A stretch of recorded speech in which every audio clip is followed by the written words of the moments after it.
Hello world of YouTube and welcome to the last Rush tribute of 2020.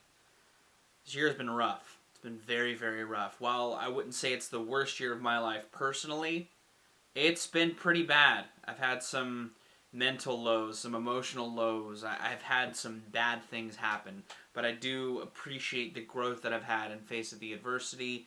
I like the things that I have done that were good, and I'm happy that we are ending this year and are able to step forward anew, as I'm sure a lot of you are.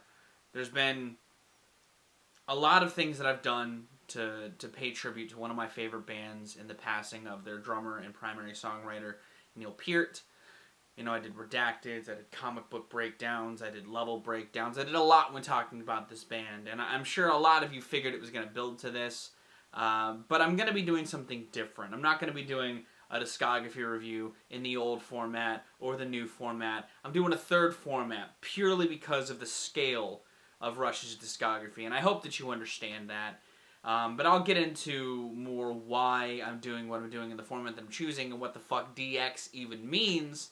Before I do that, let's go ahead and give this chair a little spin around. That's right. We're doing a power ranking, and I'm not using this as a new format change going on with the years to come. I'm still going to be doing the worst to best ranking for a lot of discographies, but sometimes I want to do a discography that's beefy. That's a big old discography, like Rush. Rush have 19 records, and in this video, I'm not only going to be talking about 19 records, I'm going to technically be talking about a different version of one of those records and an EP. That is 21 things by a band, and I feel like when ranking them, while I'll still only be doing rankings of 20, you're kind of splitting hairs sometimes when it comes down to, 14th and 13th could be so close, they're pretty much interchangeable. And to forego any stuff like that with bands that have discographies to the caliber of Rush, like David Bowie or Pink Floyd, for instance, two artists that have huge catalogs that tread like 15, 16 records, I'll be using this format for them, and that's also why I give it the branding DX, to stand for, like, Discography Review Deluxe. It's not going to be as frequent of a thing as, like, the reformatted or the regular discography reviews. I just wanted to do something special. I wanted to introduce something new, and I figured by doing it with Rush to close out this year, it would feel more special, because Rush are one of my favorite bands, as you guys probably know, and I have things to say about a handful of their records, well, really all of their records, but I have opinions, and so I'm here to share them with you, rank them. We're going to go from F to S, so it's still going to be worst to best. It's just going to be a little more vague as far as dividing things goes. Now, to please those fans that may still want to see a ranking of sorts, I'm going to rank their top 6 records from worst, or from 6 to 1, to give those that do enjoy that aspect of the discography reviews something to kind of toy with. You'll know definitively what my favorite records, by and large, from these bands that I do in this format are. But again, it's Rush. I've talked about them to death. You could probably guess what my number 1's going to be, in tandem with other records that are going to be in my top 10. But without further ado, I'm going to burp, and then we're going to get into ranking these records. Now, as far as looking at Rush, I'm going to try and taper my bias aside, because I do love this band. You guys know that. I'm going to be trying my best to flesh out this with some honesty, you know. But if I'm going to be honest, when it comes to Rush, there's really only one thing I could see ending up on the very, very bottom of this list, in the F tier, and that's the original mix for Vapor Trails. Now, like Crash said in his video of Vapor, when he went over Vapor Trails, this album is fantastic, one of the best in the band's catalog, and it almost feels like a spit in the face of the record, which I'll go more in depth when I talk about the remix version, when I put it where it's supposed to go in the rankings, because it's one of my favorites of theirs. It spits in the face of a record of this quality to have it mixed so shittily, to have it fit so, to try and chase the trends of the sounds of the Loudness War. You know, it's upsetting because a lot of the writing on this record is incredible. The musicianship feels like they're reborn in a sense. It almost feels like the beginning of a new era, you know, for the band, and I enjoy that about it. And I feel like that's what sets it above some of the other records that I'll talk about from the era, like Test for Echo or Counterparts. You know, it's a great record, and it sucks that the original version was the one that sits so low in the or that sits so poorly with me because of how it's mixed. But with that out of the way, the only record, because again, Rush aren't that bad, the only record I could see fitting in the E tier for me personally is Presto. You know, I don't hate Presto. I think it's fine. You know, I think that it's definitely the worst of the synth era. It's the one where it gets the most monotonous in textures and tones. You know, there's some tracks where I feel like they try to tie into the lyrical threads that like the cover art evokes. You know, the opener, Show Don't Tell, is alright. I actually like the title track a decent amount. I also like Chain Lightning. You know, I think that's a decent track. But I will say I don't really spin this album much personally because I think it's kind of boring. It's the worst of the AOR synth period stuff. Even the tracks that I think are solid are still low-tier Rush songs in the greater echelon that is Rush's catalog. If you're listening to the band, if you're wanting to listen to the band, it's a point of curiosity, I guess, but it's not something that I would say is ultimately necessary. They do cooler, flashier things with synths on records like even Power Windows, or as I've said before, Grace Under Pressure, or even Hold Your Fire, and Signals. You know, they've done better things with synths than what they did on Presto. Presto just feels like the running out of ideas portion that stemmed from the synth period. Equally so, I feel like Test for Echo falls in a similar vein. You know, I don't hate Test for Echo, but similarly to Presto, I just don't spin it when I'm feeling froggy, when I'm wanting to listen to, you know, 90s Rush.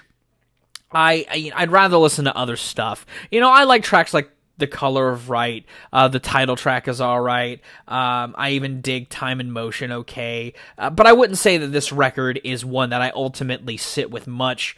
Again, it's one of those, if I'm listening to it, it's more tapestry. I will say it's a little more memorable than Presto. Presto is easily probably the most forgettable piece of Rush's catalog, but it's just nothing super dazzling. You know, I think that it's fine for what it's trying to do, but ultimately it doesn't quite meet the standard that, again, they set forth on records prior, like Counterparts or Roll the Bones, nor does it pillage a new reinvigoration of the band quite like an album like Vapor Trails does. It's kind of just an album sandwiched between parts of their catalog. And rolling off of that, we're going to get into the D tier, and the only thing I'd really want to put in the D tier is Feedback. Feedback is at least memorable because it's Rush tapping into their early pre-Neil days by doing covers. You know, do I love all the covers? Not really. I honestly think a lot of them were weird, and I feel like they could have done more covers to kind of tap into that bluesier sound that coded their debut. But I like their Seeker cover. I would have liked to have seen them do other Who songs, but I think, like, I would love to hear Rush do a cover of, like, Baba O'Reilly. I think that would be sick as fuck, given that they love to dabble in synth stuff, and while it would have been more of a celebration of that era of Rush, I think it would have been cool to see them do. But stuff like their For What It's Worth cover are fucking weird. It's weird as shit, but it's at least a memorable kind of weird that sits above Presto and Test for Echo to me personally. You know, it's, again, nothing super offensive. It's competent, but it's nothing that wows me as a whole. Now, as for the C tier, there's a couple of records that I want to put in here. Starting off, I'm going to put Roll the Bones in this tier. I think Roll the Bones gets a little bit of a bad rap. I know Crash kind of stuck up for it in his video talking about the record. The title track looms over this record incredibly, and understandably so. the rapping is awful. It's so awful. But I mean, it starts off on a great note with Dreamline and Bravado, a good 1-2 punch. I like Where's My Thing and The Big Wheel as well. There's great tracks on this project that feel like a transition from the synth period into something a little more edgy. This album feels like Rush trying to get their edge back as a band. You can even argue that them doing stuff like writing a rap verse are their way of trying to, in a modern sense, tap into that edge that sort of throttled them through the beginning of the 80s into the synth period, you know? Not everything works, but it's at least a little more memorable than Presto and Test for Echo, and it has moments that I feel like shine brighter than any moments on those records. It's a transitional record, and it's a bit of a rough transition given the caliber of transitions they've written in their career, but it's competent. It's competent because Rush had been doing it for a long time at that point, but I feel like it's not terrible. It's fine. It's solid enough as it is. And sitting in that vein, I'm also going to put Caress of Steel down here. I like Caress of Steel a decent amount, but I understand that is an opinion held by a certain breed of Rush fan. I understand why this record sits so low with people and was a record that almost sank the band. You know, Necromancer and Fountains of Lamneth are two very long songs that don't do anything to the caliber that like a 2112 would do following this. But it has Bastille Day. It has Lakeside Park. I don't hate the two long tracks on here, but I know that's very much a me thing. And I'm willing to admit that if I'm looking at Rush's catalog, ultimately in the prog era, it is easily the weakest by a decent margin, because stuff like 2112, Farewell to Kings, and Hemispheres are all classic records. But I would stick up for Caress of Steel in the same way that I would stick up for Roll the Bones, and that's why they're next to each other in this ranking. Do I think that either are masterpieces? No, but I think that they both have their merit for their own reasons. And it also kind of acts, in hindsight, as a transitional record from the band, because while Fly By Night was Neil's debut, there weren't as many Neil-isms as people would expect to hear on the following records post Caress of Steel. And similarly to Roll the Bones, it's a bit of a rough transition. Neither records are ones that I would say you need to listen to if you're getting into Rush. And I'm kind of touching loosely on that aspect of the discography reviews, by the way, because honestly, I feel like Crash did a great job at doing a how to get into with Rush. I really adore his video. He and I are both huge Rush fans. I initially wanted to do a skit introing this to kind of act as sort of a cameo, having a cameo with Crash, but obviously The World Is Still Burning wouldn't really necessarily be a good time to collaborate together. And also, he's got a lot of shit going on. I'm not trying to invade his space all that much, but I do respect his video, and that's why I've kind of been referencing it a lot in here, because we're both huge Rush fans. We're just also two different types of Rush fans, because I like Caress of Steel a lot more than he does, and that's why I'm putting it in the same place as Roll the Bones. Now, as for the B tier, because that really kind of sums up the C tier. I could maybe think about putting Snakes and Arrows in there, but honestly, if I'm being honest, I like Snakes and Arrows a lot, as you've heard me talk about. So we're going to move into the B tier, and capping off the B tier, I'm going to put Snakes and Arrows in there. I made a video about Snakes and Arrows in the form of a redacted last month, and as you guys already know if you saw that video, my favorite Rush song is on there. My favorite Rush song being Far Cry. I really love that song. And I love a lot of the mantras that this record talks about as far as perseverance in the face of adversity. You know, I like a lot of that inspirational sound that coats a handful of the lyrics on here. You know, I also like a lot of the grooves on tracks like Spindrift. I like the instrumentals on here for the most part. I like Malignant Narcissism's groove. I like some of the softer moments on here as well, like Good News First. I think it touches on some heavier subject matter really well, like Faithless. I think this is a very good record, honestly, by and large, and I enjoy it, and that's why it's sitting in the B tier. Yes, I did a redacted of it, and I don't regret that redacted, because I feel like even if this record is very good to me, it is a little bloated. It's a little bursting at the seams. So that's why I tuned it up a little bit and made it a little smoother, in my opinion. Now, with that in mind, I'm also going to put Clockwork Angels in the B tier. Clockwork Angels is ultimately the best thing Rush could have ever done to close out their career. It's a full-blown concept album, which is really cool. I think the aesthetic is a little geezery, but it's very Rush at the same time. I like a lot of the tracks on here, though. I think that they do a good job at adding a lot of rock, keeping that rock alive with Rush's sound. The production's a bit much at times, not quite to the same caliber as Vapor Trails, but it's a bit much. But I think it breezes through its beefier runtime better than records like Test for Echo and Snakes and Arrows. I like the first two tracks, Caravan and B2B. I think the Closure of the Garden is fantastic. I like Seven Cities of Gold as well. I like the imagery in the lyrics because, again, I feel like Rush do a good job at doing that, and to end their career off on a full-blown concept record makes a lot of sense, and I think that they pulled it off relatively gracefully, in my opinion. I think that it's good. I think it's really good. Also, throwing in the B tier, Counterparts. Counterparts is a record I don't see a whole lot of people talk about, but it's honestly really good in my opinion. I like a lot of this record. I think Animate is an incredible opening track. I think Nobody's Hero was an incredible single. I like Cold Fire. I like Between Sun and Moon. Leave That Thing Alone is great. Stick It Out.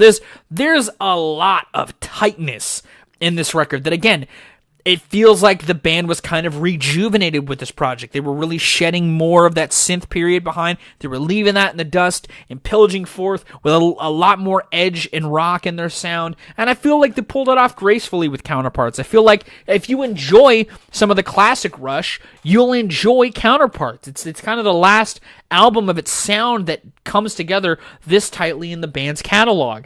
If you enjoy some of the edge that was on records like Fly By Night, or some of the rockier moments on some of the synth period stuff like Signals and Grace Under Pressure. It's got some of that, but in greater spades because the synth stuff isn't really a component on this. I honestly think Counterparts is a cool record. I think it is. I think it's very, very cool. And I think if I'm honestly looking at Rush's catalog, if there is one record that is incredibly underrated in it, it is Counterparts, because it's honestly, it fucking slaps. It's very, very good. Is it perfect? No, but what it comes across on here, especially given the era that it was released, I think they pull it off pretty gracefully.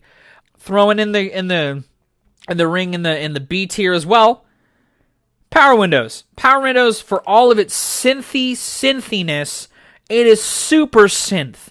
It's cool. I mean, it's very dated. Very, very dated. But it's a cool-ass record. I like a lot of the writing on here. Some of it's pretty on the nose, like the Big Money, but I love the synth flourishments on that track. I love the reggae-isms on Grand Design. I love the imagery in Manhattan Project. I like Mystic Rhythms. I don't think it's terrible. I get why people may think it sucks, but it's not awful. It's just really, really weird. Really, really weird. But I think that this record is honestly fine. I would say it's underrated, but I feel like there's a certain type of Rush fan that likes Power Windows, and I'm just that Rush fan. But I also really like Counterparts for a completely different reason. I think if you like stuff like Signals and Grace Under Pressure, or even the synth stuff from like Permanent Waves and Moving Pictures, you might like the synth stuff on Power Windows. It's just ramped up to infinity because they're like going full-blown synth. As you can see, I like Hold Your Fire more, even though they're also doing all of the synths on there. But I feel like this was a better doubling down on the idea in a completely different way than Grace Under Pressure was doing. I think it's cool. I think it's a solid enough record. Again, not perfect for similar reasons that Counterparts is for a completely different reason. That made no sense, but I hope that it did. But it's what's going to close out the B tier. No, it's not. I'm putting this. I'm putting the debut here for the same reason. These three records, Counterparts, Power Windows, and their debut, all do very similar things very differently. And their debut is honestly a really charming ass record. It's not perfect, like I've said, with Power Windows and Counterparts, but their debut is fun. It's a fun ass bluesy rock album. You know, obviously the writing isn't as big or weird or conceptual because Neil wasn't in the band, but for three dudes making some rockin' tunes, it kicks ass at doing that. You know, I like the opener, Finding My Way. I think Working Man is incredible. That's Shake's favorite Rush song, for those who didn't know. But I also like Take a Friend, Here Again. You know, it's a fine enough record. You know, it's solid again, I like it for the same reasons that I like Power Windows for being a synth Rush album and Counterparts for being a Shedding the Synth album, but it's not perfect for similar ways. And I know that makes no sense, but I do. I like it. I like their debut. I think that it's cool. I think, you know, Rutsy's drums, they're fine. Do I think he's Neil Peart? Hell no. But the band is just a bunch of dudes having fun, and that's ultimately what Rush started as and what it ended up as. They just became geeky dudes having a fun time. And they were kind of hiding that on the debut, but I think that it still came across really, really well. Now for the A tier. We're going to get a little spicy. We're going to put Hold Your Fire on there. I like Hold Your Fire a lot. I'm one of those Rush fans, you know. Crash and I, there's one thing we agree on. It's our love of Hold Your Fire. You know, obviously, Time Stands Still, that's a colossal singer. But even in the opener, or even in the opening skit to the Ranking the Songs video, I had Prime Mover playing. You know, I think Second Nature's a really good song. You know, I like a lot of this record. I like the synth textures on this more than I do some of the other records of this period. You know, I think that it's more interesting sonically than Power Windows, and it has more going on in it than Presto by a large margin. But I think that it's more memorable. You know, I like a lot of what they were doing here. It's still very, very synthetic, but for a similar reason as Signals, which I'm also going to put in here, they're two records cut from the same cloth. They're both very synthy, but whereas Signals was trying to transition them into synths and use them in a dynamic way, Hold Your Fire just feels comfortable in its place while still trying to push boundaries and do different sonic ideas on it. You know, I like these two records for very similar reasons, even if they're doing two relatively different things with their sounds. Because Signals, I like Signals a lot. I think that it's a great fucking record. Subdivisions, obviously, classic jam. New World Man, incredible. Digital Man, incredible. Analog Kid also fucking slaps. You know, there's a lot of classic synth era Rush jams in here, but it's not trying to do what they were doing with the transitions into the synth period that were moving pictures in permanent waves. It was trying to take those foundations and actually take them somewhere. And I feel like it worked. I feel like it worked incredibly well on Signals. And while a lot of people consider it the best of the synth period, as I've said, I don't agree. But I like what they were doing on Signals, and I like how they were burgeoning those synthetics into cool things that would lead to even cooler things down the road. Also putting in the A tier, I'm going to put Vapor Trails, the remix, on here, because I think that it's really good. You know, Vapor Trails is an incredible record that came out of some really hard times for Neil especially, you know. And I feel like just when the opener One Little Victory kicks in, you feel Rush's reinvigoration as a band. You know, the energy feels a lot bigger on here than it was on Test for Echo, and I love that about it. You know, Ghost Rider, another incredible fucking tune. You know, the title track is great. Freeze is a really good song, chalking it up another one in the Fear Saga. You know, I like what this album did for the band. It brought them back in full spades. Their musicianship felt even tighter. They felt reborn, and this sort of capped off a new era that would be like their final leg as a band as far as integrating more modern ideas production-wise. And while it kind of faltered the first time with the original Vapor Trails, the remix sort of helps it fit more snugly into the era that was Clockwork Angels and Snakes and Arrows incredibly well. And I feel like it's a little bit of a tighter experience than those two. It's not as lyrically cohesive or not as lyrically conceptual as parts of Snakes and Arrows and all of Clockwork Angels are, but I feel like the songs that are here work a lot better because they feel like they were born out of a really tough time. You know, a song like The Stars Look Down, while being more tied to an A.J. Cronin novel because of its subject matter and its lyrics, it also, in a meta sense, feels tied to the band and a lot of the writing on this record. It's not conceptual, but it feels that way, and I feel like because of that, it sets it above those records because it's written like a Rush album, but there's deeper things to it by peeling back the layers, and I feel like the more layers you peel back on Vapor Trails, the more enjoyment you get out of it, on top of having just a slew of incredible tracks from Neil and gang. You know, I think it was a great resurgence for them, and that's why it's sitting at the A tier. The one last record I'm going to put in the A tier, because I love this record, but if I'm going to be honest, it belongs in the A tier than the S tier. It's Fly By Night. Similarly to Caress of Steel and Roll the Bones, it's a transitional piece. It's Neil's first record with the band, and it feels like them trying to shed the ideas heard on their debut that happened just a year earlier. But with that being said, it does still have some Nihilisms in the midst, like By-Tor and the Snow Dog, a song that is great for how weird it is. It's a great instance of, this really is the new Rush. Get used to it. You know, but also Rivendell. Again, it's a new era for this band, Rush. Get used to it.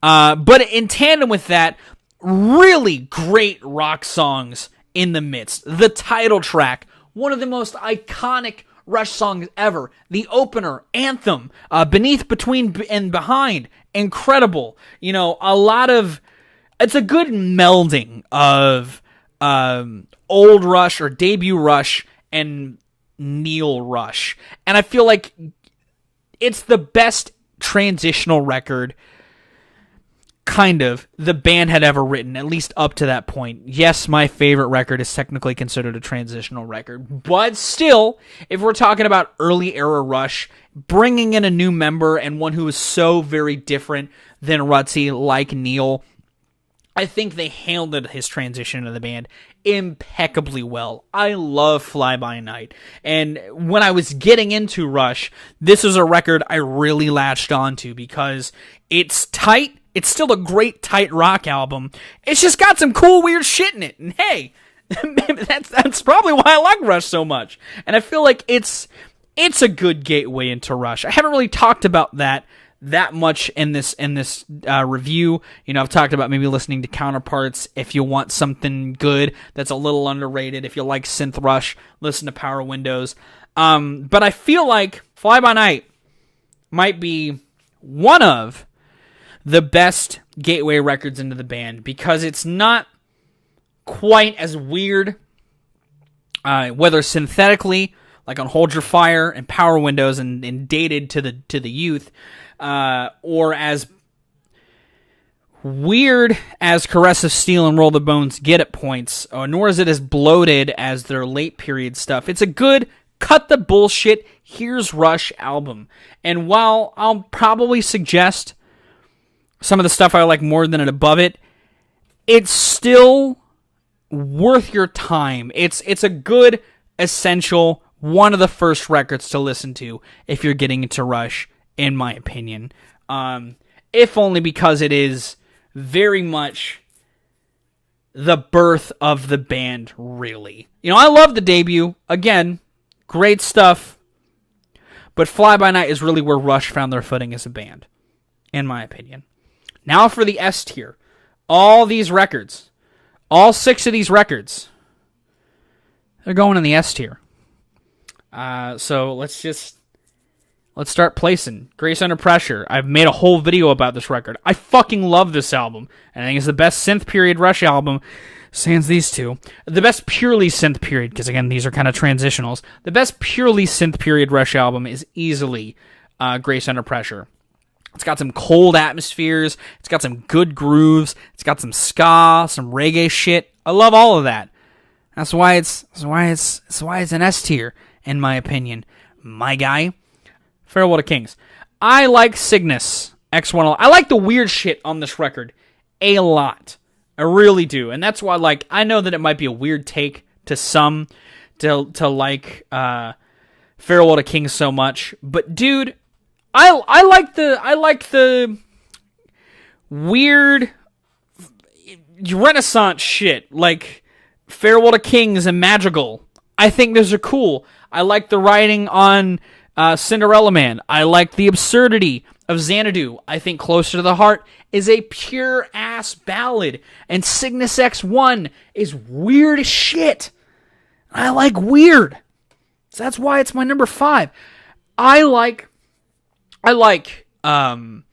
this record for it being the biggest. You want to see some weird shit? Point in Rush's catalog, because it followed 2112. 2112 showed that Rush had a fan base. But Farewell to Kings was the ultimate test for that fan base. You know, Milk and Honeydew, all that weird shit. It was where Rush became a cult. And I love it for that. I love weird shit. I love Rush. And I love that Rush got just weird with a record like Farewell to Kings. They keep that weirdness with Hemispheres, but Hemispheres is a much tighter listening experience. So I'm just gonna talk about that in a minute. But 2112 is my number 4. I like 2112 a lot. It's not a record that I've talked about much outside of doing the comic, discussion. But I feel like 2112 is one of the greatest A-sides in rock history. It's an incredible tune that sees them really testing the limits of writing weird shit. It's Neil being the most Neil, and the B-side is no slouch either, but if I'm gonna be honest, it's not as tight as the A-side, and for how much I love A Farewell to Kings for being a weird, jaunty experiment, I can respect 2112 more for being this tight as fuck A-side with some bold experiments thrown into the B-side. A Passage to Bangkok, a song about smoking weed. Twilight Zone being an homage to one of the best sci-fi shows, one of the best weird horror-esque shows ever. Tears, a really touching moment. I like a lot of the B-side of this record, but I don't think it holds a candle to these 3 records. These 3 records in Rush's catalog are iconic. 2112 is iconic as well. A-side, very iconic. But if we're talking about 3 records that definitely sit up there for Rush fans, it's Hemispheres, Permanent Waves, and Moving Pictures. And that's actually my top 3. 3 Hemispheres, 2 Permanent Waves, and you guys already know Moving Pictures is my favorite Rush album. I made a video about ranking the songs within it. But let's talk about Hemispheres for a minute, because Hemispheres is honestly a great time. It's a perfect, tight-ass 4-track record, But in those 4 tracks, they really get weird. Circumstances is the only real normal song here, because it opens up with the end of A Farewell to Kings, continuing the story from Cygnus X1, just how fucking crazy and cryptic it gets. Then you get Circumstances, but then you get the Trees to open up the post Circumstances. And the Trees is a song about trees. It's a weird song. Neil was doing his own goddamn thing. That's why I love Rush so goddamn much. I like The Trees because it's a weird song. I like when Rush gets weird. It's why I love A Farewell to Kings so much. But I like this more than A Farewell to Kings because it tightens up the weirdness without losing its batshitness, because La Via Strangiato is... it's weird. It's a practice in self-indulgence. And it's aptly titled. But it's a point where Rush took their weirdness and became masters of the craft as musicians. 2112 is a bold A-side with some cool B-sides. A Farewell to Kings is a cool record as a whole. Hemispheres perfects a lot of what prog era Rush was trying to do. And I hold this to a high standard in the same way that I think Presto and Test for Echo fail at being a send-off to a period in Rush's catalog, because after this record, they released two of the greatest transitional records to ever exist in rock music. I like Hemispheres because it is weird. It's prog Rush at their proggiest as far as, indulgence. It's so indulgent in the best ways possible. I think Hemispheres is a perfect example of how, as a prog band, to make your weird work for you while showcasing why you're some of the baddest motherfuckers to hold instruments. Again, 2112 showed Rush had an audience. Farewell to Kings made them a cult. Hemispheres made them gods, to put it bluntly. Now, Permanent Waves and Moving Pictures are my 2 and 1. You guys already know why I love Moving Pictures. I made a whole video about it. But Permanent Waves, outside of talking about Free Will, the level named after Free Will, is just as tight of an experience. You have the incredible opener, Spirit of Radio, which is easily up there with Tom Sawyer as one of the most easily identifiable tracks in Rush's catalog, followed up by another great single, Free Will, that then goes into its weird proggy stuff like Jacob's Ladder, which is this cool-ass, very instrumental, dense, again, proggish song that sort of acts as a sort of bridge between the synth stuff and the more accessible rock stuff that coats Permanent Waves. Different Strings, another great ballad on the record and one of the few tracks written by Geddy. And I think the songwriting on here is really good. It captured this emotional resonance incredibly well before bleeding into one last proggier moment with Natural Science, a great-ass jam that ties sort of the title of the record in with some of the general vibes that the album's putting out.